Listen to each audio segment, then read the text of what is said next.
నాకైతే ఇప్పుడు వరకు బాగుంది అనిపిస్తుంది. మన కేంద్రం నుంచి కొన్ని నిధులు కూడా తెచ్చారు కదా. సో అమరావతి అనే రాజధానిని ఒకటి నిర్మిస్తున్నారు కదా, అది మరి త్వరగా పూర్తి చేస్తారని కోరుకుంటున్నాం. టీడీపీ అంటే పాలన హత్యా పాలనలా ఉంది, రౌడీజంగా ఉందని చెప్పేసి వైసీపీ నాయకులు చెప్తున్నారు. దాని గురించి మీ అభిప్రాయం ఏంటో?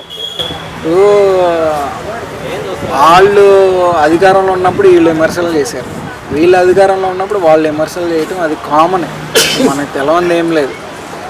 ఇంకా హత్యా పరిపాలన అంటావా, ఇంకా జరుగుతామా. అదే వైసీపీ నాయకుడు అందరూ ఊర్లు వదిలిపెట్టి పారిపోతున్నారు అంటున్నారు కదా బ్రో, అదంతా ఆరోపణ లేదంటే నిజమేనా? నాకేం తెలుసు బ్రో, నేను ఇక్కడ హైదరాబాద్లో ఉన్నా, వాళ్ళు ఎక్కడ ఉన్నారు మనకేం తెలుసు. పారిపోయిన వాళ్ళందరూ హైదరాబాదే వస్తున్నా అంటున్నారు బ్రో.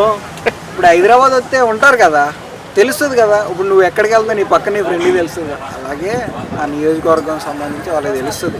ఓకే బ్రో, ఇప్పుడు కేంద్రం నుంచి నిధులు వచ్చాయి కదా మనకి, అమరావతి కోసం 1500 కోట్లు, అలానే పోలవరం కోసం 1000 కోట్లు. లాస్ట్ టైం కూడా ఇలానే ఫండ్స్ ఇచ్చా అన్నారు. చేస్తారన్న, ఇప్పుడు ఈ ప్రభుత్వంలో చేయకపోతే నెక్స్ట్ ఎవరు నమ్మరు, చేస్తారు, కంపల్సరీగా చేస్తారు. కాకపోతే కొంచెం టైం పడుతుంది. ఇప్పుడు ఒక విత్తనం వేసామంటే అది మొలకెత్తుతాకి కొంత టైం అనేది పడుతుంది, ఇది అంతే. మేము మొన్న చంద్రబాబు హామీలు అమలు పరచాలంటే మాకు భయంగా ఉంది, హామీలు అయితే ఇచ్చాము. చంద్రబాబు గారు ఎందుకంటారు నాకు భయంగా ఉంది, అది అమలు చేసిన వాళ్ళే చేస్తారు కదా. అమలు చేసిన వాళ్ళే దాన్ని పబ్లిక్గా దాన్ని చూపించాలి. చూస్తుంటే భయం వేస్తుంది అన్నారు. అవ్వవేమో అని చెప్పేసి అన్నారు. అవ్వవేమో అని భయం వేస్తుంది కదా అని అన్నారు. అవుతాయి అన్న, జస్ట్ కామన్గా ఒక మాట అంటాకి చేయడానికి ఛాన్స్ తేడానికి కాబట్టి చేస్తారు. డెఫినెట్లీగా కొంత టైం అనేది పడుతుంది. సో అమలు చేయను అన్నప్పుడు పవన్ కళ్యాణ్ సైలెంట్గా ఉన్నాడని చెప్పేసి, అంటే అంతకుముందు విమర్శించిన ఆయన పథకాలు ఇవ్వట్లేదని చెప్పి సైలెంట్గా ఉన్నాడని చెప్పేసి కొంతమంది ఆరోపిస్తున్నారు పవన్ కళ్యాణ్ గారిని. దీని మీద మీరేమంటారు?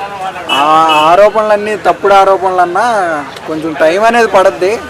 ఇది స్టార్ట్ అయ్యి 2 months అవుతుంది. 2 monthsలో ఇప్పుడు ఒక గింజ వేసినప్పుడే మొలక రాదు కదా, దానికి కొంత టైం అనేది పడుతుంది ఆ భూమిలో నుంచి బయటికి రావడానికి. వీళ్ళు ఇప్పుడు కూటమి కూడా అభివృద్ధి చేస్తుంది కదా, ఇప్పుడు ఆయన చేయలేదనే ఈయన గెలిపించింది, వీళ్ళు చేస్తారు. ఒకవేళ చంద్రబాబు హామీలు నెరవేర్చకపోతే పవన్ కళ్యాణ్ చంద్రబాబుని ప్రశ్నిస్తాడా? చేస్తాడు కంపల్సరీ, 100%. చెప్పలే మీరు ఆల్రెడీ 2013లో 2014లో ఒక చెప్పాడు కదా ఒక మీటింగ్లో, నేనైనా సరే ఎవరైనా సరే అది కంపల్సరీగా శిక్ష అనుభవించాల్సిందని అనౌన్స్ చేశారు. మీ దగ్గర వీడియో లేకపోతే చూడండి. తప్పు చేస్తే ఎవరు నన్ను కూడా వదిలిపెట్టొద్దు చెప్పారు కదా. కానీ కొన్ని తప్పులు జరుగుతున్నాయి కదా ఆంధ్రప్రదేశ్లో. ఎక్కడ జరిగినాయి అంటే చిన్న పిల్లలు తప్పిపోయి అదే మానభంగాలు అలా కొన్ని అంటున్నారు, అలానే హత్య రాజకీయం అంటున్నారు కదా. ఆరోపణలో బ్రో ఈ ప్రభుత్వంలో జరిగిన వాటికి ఆల్రెడీ చర్యలు తీసుకుంటున్నారు. ఇప్పుడు తీసుకోకపోతే వాటి గురించి మాట్లాడాలి. ఇప్పుడు వినుకొండలో రషీద్ హత్య చేసింది కదా, దాన్ని కూడా చెప్పారు కదా చంద్రబాబు గారు, కఠిన చర్యలు తీసుకుంటాం చూపిస్తామని చెప్పారు కదా. ఇంకేంటి అంటే చంపుకుంటూ పోతే కఠిన చర్యలు తీసుకుంటూనే ఉంటారు, ఇది నా పాలన. ఇప్పుడు ఏదో ఒకటి వాళ్ళు అమల్లోకి తీసుకొస్తారు కదా, అంటే చేస్తారు. ఇప్పుడు వచ్చిన నెలల్లోనే ఇన్ని 36 హత్యలు అలా జరిగినాయి అన్నారు, ఆరోపించారు. 2 నెలల్లో 30-35 జరిగాయి. జగన్ ఢిల్లీకి వెళ్ళి ధర్నా కూడా చేశాడు. 36 హత్యలా? 32. సోషల్ మీడియాలో ఎంక్వైరీ చేయండి ఒకసారి. 2 నెలల్లో సోషల్ మీడియాలోనే వస్తుంది.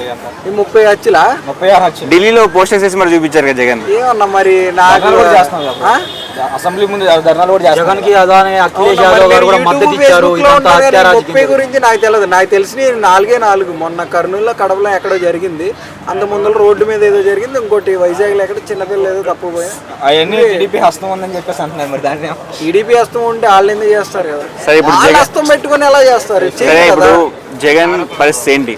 జగన్ గారి పరిస్థితి అంటే మళ్ళీ గెలుస్తారంటారు. ఇప్పుడు లాస్ట్ టైం 150 ఈ ప్రభుత్వం ఎలా చేస్తుందో చూసిన తర్వాత అది ప్రజలు నిర్ణయం తీసుకుంటారు. అది నువ్వు మైక్ తీసుకొని నన్ను అడిగినట్టు ఉండదు కదా, అది ప్రజల మీద బేస్ అయ్యి ఉంటుంది. సో ఫైనల్ గా పవన్ కళ్యాణ్ సినిమాలు తీస్తే బాగుంటుందా, ఇది 2 కవర్ చేస్తే బాగుంటుందా? ఆయన ఏమన్నాడంటే నేను సినిమాలు మానేసి ఎలక్షన్ ఇప్పుడు కదా, సీఎం కదా, డిప్యూటీ సీఎం కదా, ఈ రాజకీయం పనిలో బిజీ ఉంటా, సినిమాలకు కొంచెం దూరంగా ఉంటానని ఆయన రీసెంట్గానే అనౌన్స్మెంట్ చేయడం జరిగింది. ఫ్యాన్స్కి ఇబ్బంది కదా?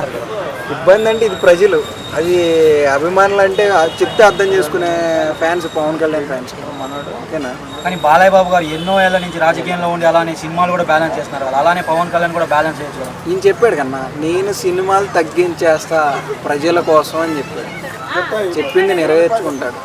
అది పవన్ కళ్యాణ్ అన్న, బాలయ్య బాబు గారు.